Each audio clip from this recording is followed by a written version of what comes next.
35 ఏళ్ళు అయిందండి మా మమ్మీ డాడీ పెళ్ళయి. సో 35th యానివర్సరీ స్పెషల్ గా ఈ వ్లాగ్ అనేది పోస్ట్ చేస్తున్నాను. కొంచెం లెంత్ ఎక్కువ ఉంటుంది. సో 35th యానివర్సరీ వాళ్ళు షిరిడీలో ప్లాన్ చేసుకున్నారు. మా ఫ్యామిలీ అండ్ మా చెల్లి వాళ్ళ ఫ్యామిలీ కూడా మొత్తం వెళ్ళాము షిరిడీకి. వెళ్ళిన రోజే అక్కడ బాబా దర్శనం అయితే కంప్లీట్ చేసుకొని మళ్ళీ రూమ్ కి అయితే వచ్చేసాము. నెక్స్ట్ డేనే మా మమ్మీ వాళ్ళ యానివర్సరీ రోజు మేము వ్రతంలో కూర్చోవాలనుకున్నాము. మా మమ్మీకి మెహందీ అంటే ఎంత పిచ్చి అంటే చెప్పని అవసరం లేదు. ఇంకా మా మమ్మీకి ఉన్నంత పిచ్చి ఎవరికి ఉండదేమో, అంత ఇష్టం అనమాట. తన యానివర్సరీ రోజు తను స్పెషల్ గా ఫీల్ అవ్వాలని మెహందీ అయితే వేసాను. నైట్ 12 అయిపోయింది. తొందరగా లేసి వ్రతంకి అయితే వెళ్ళిపోయాము. 7 o'clock కల్లా అక్కడైతే ఉన్నాము. 7 కి వ్రతం స్టార్ట్ అవుతుంది. తమ 35th యానివర్సరీ రోజు ఇద్దరు కూతుర్లతోటి వ్రతంలో కూర్చుంటే ఎంత బాగుంటుంది కదా. సో 3 జంటలము వ్రతంలో కూర్చొని వ్రతం అయితే కంప్లీట్ చేసుకొని మళ్ళీ రిటర్న్ రూమ్ కి వచ్చేసాము.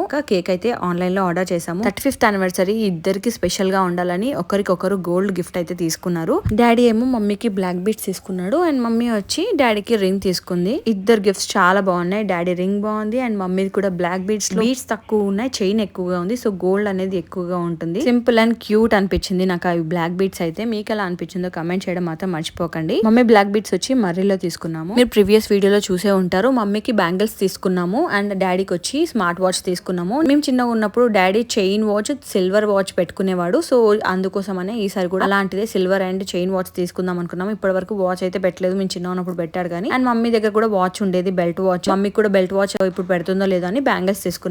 ఇద్దరు ఫుల్ హ్యాపీ. మా డాడీ అయితే వాచ్ చూసి ఫుల్ హ్యాపీగా ఫీల్ అయ్యాడు అండ్ మా మమ్మీ కూడా. మా మమ్మీకి గాజులు అంటే ఎంత ఇష్టమో ఆ గాజులు చూసి హ్యాపీ ఫీల్ అయిందో. ఇంకా అక్కడే మా మమ్మీ చేతికి గాజులు తీసేసి ఇవన్నీ సెట్ చేసి గాజులు వేపించామన్నమాట. అండ్ మా డాడీ కూడా వాచ్ అనేది అక్కడ పెట్టేసుకున్నాడు. మేము ఇచ్చిన ఈ గిఫ్ట్స్ కన్నా వాళ్ళు ఎంతగానో హ్యాపీగా ఫీల్ అయింది వచ్చి మా పిల్లలు ఇచ్చిన గిఫ్ట్స్. వాళ్ళ ఏజ్ కి తగ్గట్టు చిన్న చిన్న గిఫ్ట్స్ అయినా కూడా చాలా హ్యాపీ ఫీల్ అయ్యారు. మా పెద్దోడికి ఒలింపియాడ్ లో వాడికి క్యాష్ ప్రైజ్ వచ్చింది కదా, అందులో మాకు ఇచ్చిన గిఫ్ట్ తర్వాత వాడికి మిగిలిన అమౌంట్ తోటి వీళ్ళిద్దరికి హెడ్సెట్ తీసుకున్నాడు. ఇవి చూసి మా డాడీ ఎంత హ్యాపీ ఫీల్ అయ్యాడో మా డాడీ ఫేస్ లోనే చూడొచ్చు. మా జున్ను వచ్చి వాడి దగ్గర ఉన్న చిన్న పాకెట్ మనీ తోటి ఈ మమ్మీకి నెయిల్ పాలిష్, డాడీకి డ్రై ఫ్రూట్స్ అలా ఇచ్చాడనమాట. వాడి పిగ్గీ బ్యాంక్ లకి తీసి ఇచ్చాడు. అండ్ అలాగే మా చెల్లెల కొడుకు కూడా అంతే. వాళ్ళ దగ్గర ఉన్న వాళ్ళ పిగ్గీ బ్యాంక్ లకి మనీ తీసి మమ్మీకి బ్యాంగిల్స్ అండ్ డాడీకి వచ్చి పెన్ ఇచ్చాడనమాట. ఇంత సో క్యూట్ కదా. వాళ్ళకైతే వీళ్ళు ఇచ్చిన గిఫ్ట్స్ చాలా బాగా నచ్చాయి. అండ్ మా చిన్నోడు వచ్చి స్నాక్స్ ది ప్యాకెట్స్ ఇచ్చాడనమాట. ఇవైతే మా డాడీ షుగర్ ఫ్రీ ఉంటది, సో డాడీ అయితే తినొచ్చు అని చెప్పేసి ఇవి తీసుకొచ్చారు. ఇక్కడ అన్నిట్లో క్యూట్ ఏంటంటే మా వాడు ఇచ్చిన ప్యాకెట్ మా వాడు తీసుకొని తినేస్తున్నాడు. అండ్ మా చెల్లెల వల్ల పెద్ద బాబు ఇచ్చిన బ్యాంగిల్స్ కూడా మా మమ్మీ రీప్లేస్ చేసుకుంది. ఆ బ్యాంగిల్స్ ఇవే చాలా బాగున్నాయి కదా, మళ్ళీ అవి కూడా వేసేసుకుంది. శారీకి మ్యాచ్ అయ్యేలా తీసుకున్నారనమాట.